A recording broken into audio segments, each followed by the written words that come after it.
Hey guys, good morning, good afternoon, good evening. This is Ron again from happiness.com, and we're doing a quick unboxing of the Xiaomi Redmi Note 7. Okay, don't get confused. Meron din si Xiaomi also has a model na it's called Redmi 7.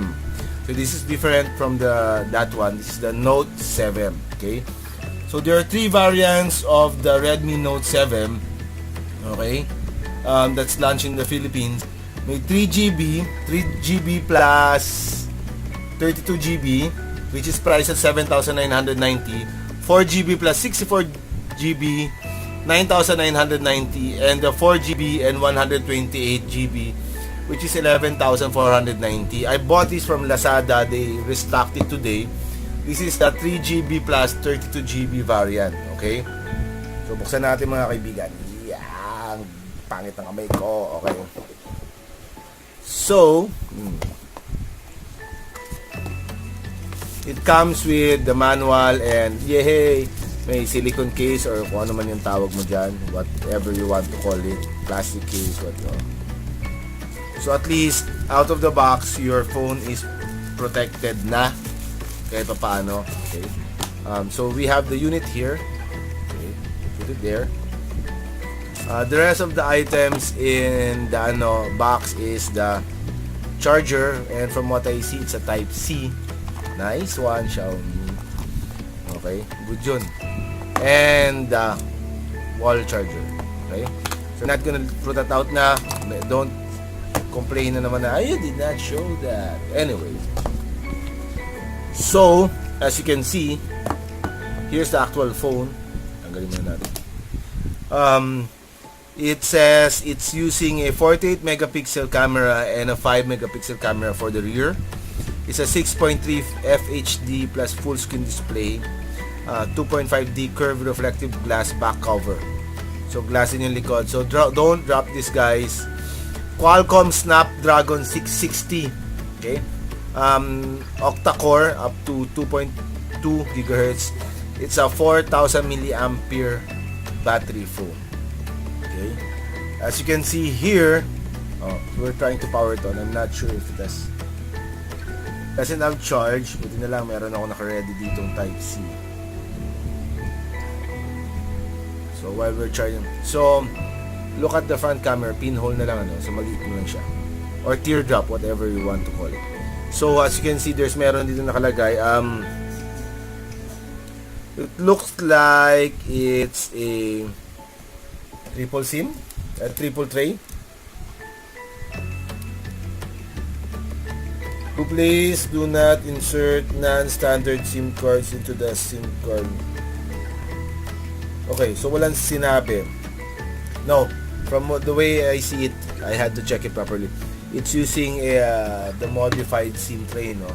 So it's yung ibig sabihin noon po mga kaibigan, yung either you put one nano SIM card plus one micro SD or dalawang micro SD nano SIM card. So meron siyang kasamang pin ejector. Okay, so while it's charging, 75 naman yan. So on ito okay. The power button and the volume buttons are all on one side. It's on the right side if the phone is facing it. The SIM tray is located on the left side, which ngayon tatanggalin na natin so that you can see.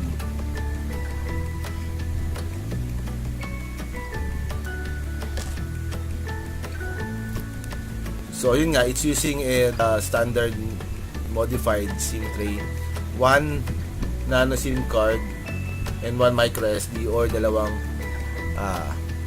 nano SIM card. Okay. So we'll put that back. I don't want to lose it.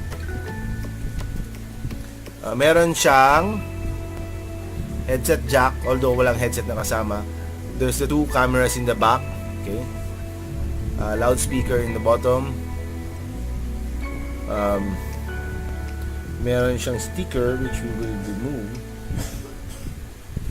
Okay.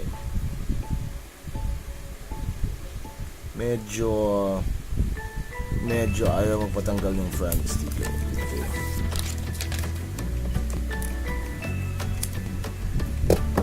So, languages. Okay, let's set it up. Where's English? Why is English not here? Oh, sa taas. Okay, English, UK. Next. Philippines, of course.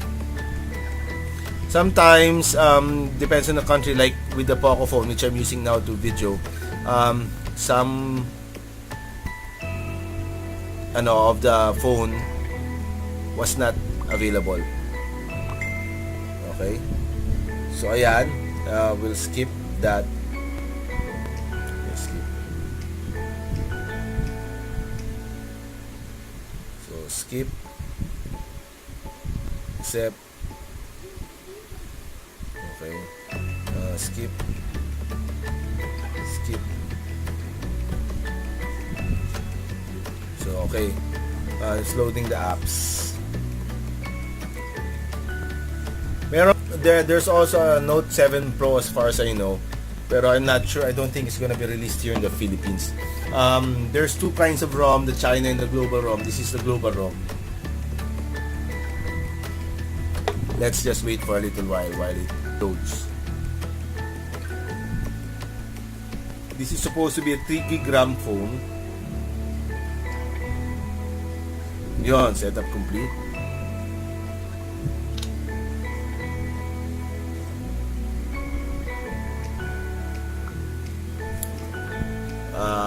Hindi nakaset yung time, of course, because I did not connect it to the So, para makita nyo, ayoko na mababa yung about phone, 3GB, octa-core, 2.2 GHz, 21 GB, 21.9 GB available out of 32.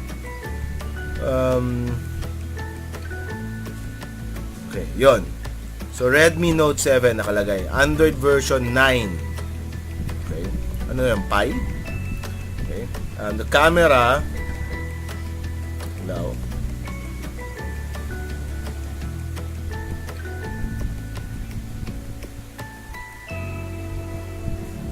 Settings. Okay, so that's the of the camera.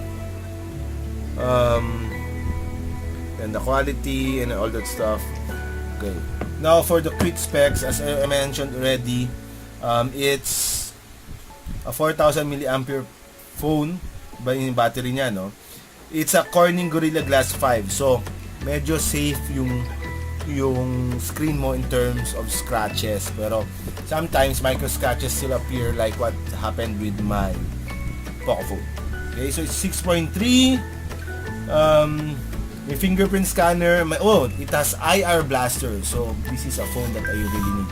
Kung meron siyang IR blaster, no? IR blaster means you can use this to control your TV. Okay. Colors available: Neptune Blue, Space Black, and Neptune Red. So yan po mga kaibigan, is now available in Lazada and you can have it the same day delivery like what I did today. Thank you for watching and don't forget to subscribe. Bye!